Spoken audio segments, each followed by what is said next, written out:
Gold is trading at a 6-month high and attempting to consolidate above the $2,000 level.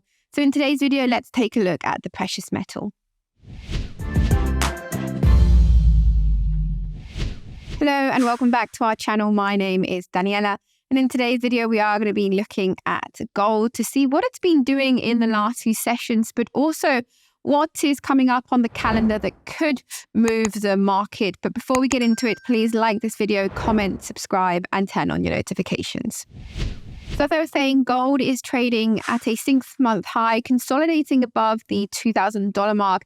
It is the second time it's attempting to do it in the last 2 months or so. Last time we saw a fair bit of resistance come along that way, halting those gains to the upside, just managing to grace the $2,000 mark back then at the end of October. Right now, it seems like we have a little bit of momentum. The chart is suggesting still a bit of a bullish bias, which we will take a look at in just a second. But let's review the fundamental reasons first, because of course, there's been a lot of talk in the last few months about the US dollar and US yields that has been dominating the market. And of course, we know that gold being a non-yielding asset, there is an opportunity cost to holding gold when yields are rising. Now, it seems like we've reached that period of the dominance of the US yield pushing higher coming to an end. Of course, escalations of tensions in the Middle East and keeping our eye out on the Russian invasion of Ukraine still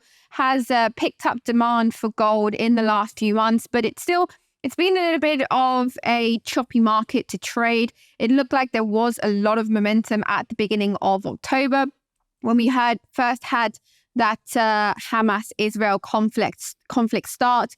We consolidated a little bit after it towards the end of October, beginning of November. We actually started to retrace some of those moves, but we're back on track once again with gold, as I said, pushing above $2,000 per ounce. Now, the weakness in the US dollar has been a major factor to that. The dollar continues to pull back. The dollar index now currently trading at almost a 3-month low. Most of that on the back of the latest data in the US. Now, I've mentioned this in previous videos, but we have seen a softening jobs market and inflation in the United States. Now, by no means is it anywhere to be concerned about the US economy. By no means is the data pointed in an immediate recession. But nonetheless, the softening of the US data does, of course, prove the point that the Federal Reserve was most likely correct in pausing rate hikes for the last 2 meetings. And it brings to the question as to how long will the current rate be held for, and when will those very much anticipated rate cuts start? So, of course, all of this weakening data has been, as I said, weighing on the dollar, which has allowed gold to advance. In the meantime, US yields have pulled back alongside the dollar, also on the back of that lesser need to have a hawkish view from the Federal Reserve. We have seen US yields pick up in the last few sessions. Nonetheless, they haven't weighed on gold so far. We do still have that bullish bias, as I said, pretty much remaining pretty strong. Now, in terms of the latest data, as I said, we've seen jobs and inflation come down in the last few months. We will have a few data points coming out this week. We'll have the second revision or the second reading for the US GDP third quarter, expected to be unchanged from the previous reading that came in at 4.9%. But if we do see a deviation from that, let's say a lower revision, so coming in below 4.9, we could see the dollar pull back even further alongside US yields, which would allow gold to pick up some further momentum. It's not a major risk event for markets, but something to watch out for on the calendar, definitely. On Thursday, we will have core PCE data for the month of October. As we know, this is one of the key metrics that the Federal Reserve uses in its monetary policy decisions. Expected to see core PCE drop from 0.3 to 0.2 on the month-on-month basis, the yearly basis from 3.7 to 3.5%. Again, if we see a weaker than expected reading from there, we could see gold benefit from this as we see the US dollar and US yields pull back even further. We'll also have Powell speaking on Friday, and that will be the day before the blackout period starts for the Federal Reserve meeting that is happening in just over 2 weeks' time. Now, we did see last week the Federal Reserve meeting minutes from the previous meeting. They did have a bit of a hawkish view. We saw in those meetings the Federal Reserve insisting on the fact that further interest rate hikes may be needed if the data continues to show that the economy is robust.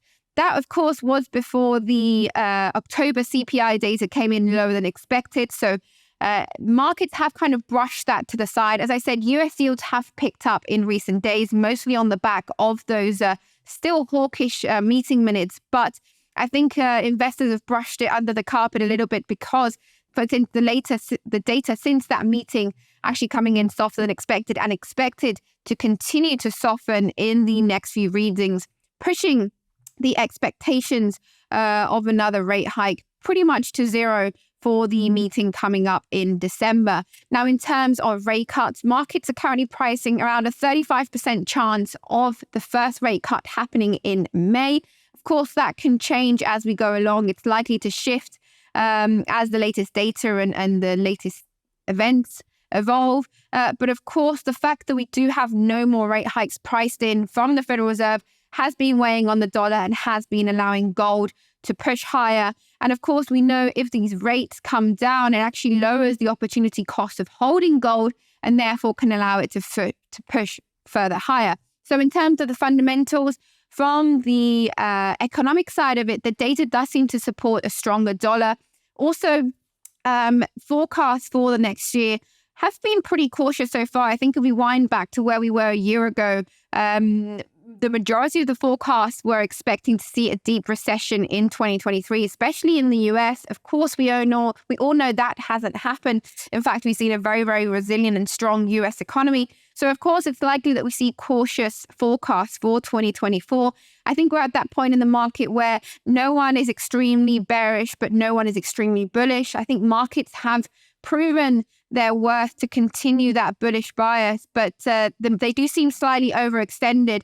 But on the flip side, there isn't yet enough appetite to be really concerned about growth, and central banks do still have a lot of policy tools that they can use in terms of reducing rates and loosening monetary policy before the economy gets into a really bad shape. So I think there's wiggle room on both sides of the equation here, which is why I believe forecasts are going to be quite cautious this year. But fundamentally, we could still have demand for gold, but also, as I said, not only on the economic side, but also on the safe haven side of things, we do still have concerns about the escalation of tensions in the Middle East, what's going on with Russia and Ukraine, which seems to have taken kind of the second view, but still, of course, on the front line there.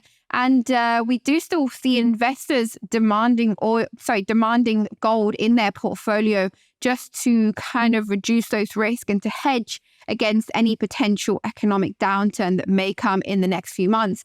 So let's jump onto the chart now to see what the technicals are suggesting.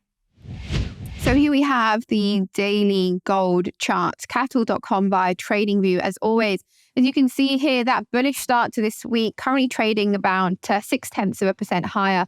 So far, we have seen the momentum come down slightly from the highs during the Asian session, but nonetheless still holding above that $2,000 level. We know it's a key psychological level, tends to play an important part for gold traders. As you can see, last time we were around these levels was back here at the end of October, the beginning of November. We did come, of course, from a period of very, very rapid bullish strength on the back of those tensions in the Middle East. You can see here on the 13th of October, rising just under 3.5%. That momentum continuing throughout most of the month of October. Of course, that meant that the RSI went from being extremely oversold to overbought in the span of 2 weeks' time. That meant that the rally was overextended. It had become unsustainable. And of course, we started to see that with those daily candlesticks showing clear indecision patterns coming at the end of the session and ending pretty much unchanged despite some interesting volatility throughout the session. That peaked here at the end of October. We have seen a period of retracement here, of correction, sellers trying to take advantage of that lesser appetite for safe haven. We did see at one point, it looked like the the fears about the tensions in the Middle East were subsiding because it hadn't impacted the wider region of the Middle East. So we did see markets correcting on the back of that. But now we are back on the up move, as you can see. Again, a pretty sustainable rally here. We did see the RSI pull back to just below 50, that midline. It's now recovered that bullish bias. As I said, the bias remains to the upside. The path of least resistance remains higher for now. But as you can see, we've also seen those daily gains being challenged by sellers on the way. We have seen a few days here where we've seen that selling momentum take over. And of course, that just alludes to the sustainability of this rally. There has been two-way trade, and even then buyers have come out on top. So there is appetite to move higher. There is conviction to continue to push higher. The RSI still has some wiggle room before it starts to be overbought once again. So it looks like we could continue to consolidate throughout this week, potentially pushing here towards 2025, 2030. That would be the level we were back here in May this year. Also after that banking crisis in the US that really brought on that demand for gold back then. So it does seem like in the short term, we're going to continue pushing higher. There is appetite to move higher. Of course, sellers are likely to be just around the corner. As I said, we do have some data coming out this week.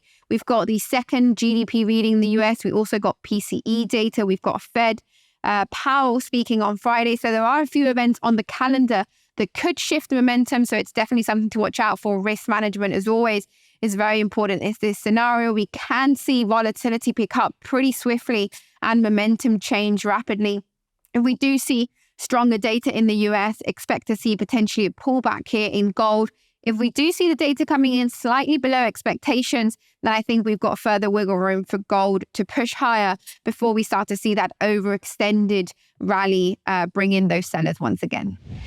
That is it for today's analysis on gold. Thank you so much for watching, and don't forget to subscribe to our channel.